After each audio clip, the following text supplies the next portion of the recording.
શિક્ષણ પ્રક્રિયાને પ્રભાવશાળી, રસપ્રદ અને વિદ્યાર્થી કેન્દ્રી બનાવવા માટે અધ્યાપન સૂત્રો મેક્સિમ્સ ઓફ ટીચિંગ પાયાનું કામ કરે છે. TATHS પરીક્ષા માટે આ સૂત્રોને સમજવા અત્યંત જરૂરી છે, કારણ કે તે વર્ગખંડમાં કેવી રીતે ભણાવવું તેનો સાચો માર્ગ બતાવે છે. નીચે મુજબ મુખ્ય અધ્યાપન સૂત્રોની સવિસ્તાર સમજૂતી છે. 1. જ્ઞાત પરથી અજ્ઞાત તરફ, ફ્રોમ નોન ટુ અનનોન. આ સૌથી પાયાનું સૂત્ર છે.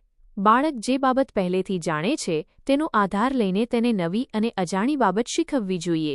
ઉદાહરણ: જો તમારે લોકશાહી સમજાવવી હોય તો પહેલાં તેને ઘર કે શાળામાં લેવાતા સામૂહિક નિર્ણયો જે તે જાણે છે વિશે વાત કરવી જોઈએ.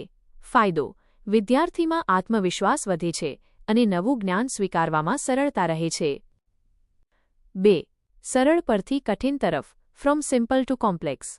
શિક્ષકે પાઠની શરૂઆત હંમેશા સરળ મુદ્દાઓથી કરવી જોઈએ અને ધીમે ધીમે જટિલ મુદ્દાઓ તરફ વધવું જોઈએ. ઉદાહરણ: ગણિતમાં પાયાના સરવાળા બાદબાકી શીખવ્યા પછી જ ગુણાકાર કે ભાગાકાર તરફ જવું જોઈએ. ફાયદો: વિદ્યાર્થી વિષયથી ગભરાઈ જતો નથી અને શિક્ષણમાં તેની રુચિ જળવાઈ રહે છે. 3.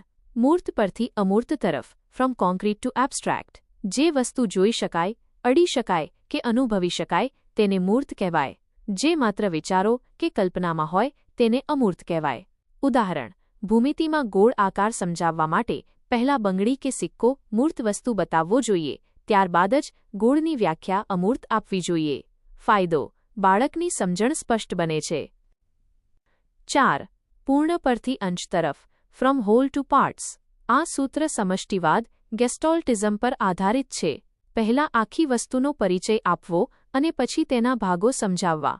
ઉદાહરણ: વિજ્ઞાનમાં પહેલા આખા છોડ કે વૃક્ષનો પરિચય આપવો, ત્યારબાદ તેના મૂળ, પ્રકાંડ અને પર્ણ વિશે વિગતવાર સમજૂતી આપવી. ફાયદો: વિદ્યાર્થીને વિષયવસ્તુનો વ્યાપ સમજાય છે. Image showing the process of learning from a whole object to its individual parts. 5. વિશિષ્ટ પરથી સામાન્ય તરફ, ફ્રોમ પાર્ટિક્યુલર ટુ જનરલ. પહેલા ઘણા બધા ઉદાહરણો આપવા અને ત્યારબાદ તે ઉદાહરણોના આધારે કોઈ નિયમ કે સિદ્ધાંત તારવવો. આને આગમન પદ્ધતિ પણ કહેવાય છે. ઉદાહરણ: વ્યાકરણમાં પહેલા રામ, અમદાવાદ, ગંગા જેવા નામ આપવા અને પછી સમજાવવું કે આ બધાને સંજ્ઞા કહેવાય. ફાયદો: વિદ્યાર્થી જાતે નિયમ શોધતા શીખે છે. પૃથ્થકરણ પરથી સંયોજન તરફ, ફ્રોમ એનાલિસિસ ટુ સિન્થેસિસ. કોઈ જટિલ સમસ્યાને નાના નાના ભાગોમાં વહેંચીને સમજવાની પ્રક્રિયા એટલે પૃથ્થકરણ અને તે ભાગોને જોડીને એક તારણ પર આવવું એટલે સંયોજન.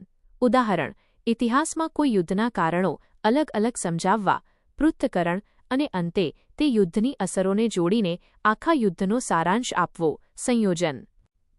7.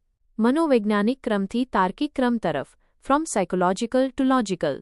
પહેલા બાળકની ઉંમર, રુચિ અને ક્ષમતા મુજબ ભણાવવું, મનોવૈજ્ઞાનિક, અને ત્યારબાદ વિષયની ક્રમબદ્ધ રજૂઆત કરવી, તાર્કિક.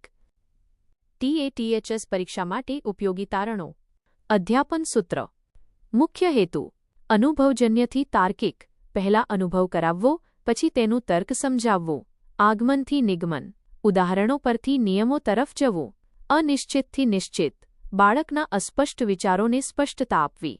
પરીક્ષામાં પૂછાઈ શકે તેવો પ્રશ્ન: બાળકને પહેલા આખા ઝાડનો પરિચય આપવો અને ત્યારબાદ તેના મૂળ અને ડાળીઓ વિશે ભણાવવું. આ કયા સૂત્રનું ઉદાહરણ છે? જવાબ: પૂર્ણ પરથી અંશ તરફ.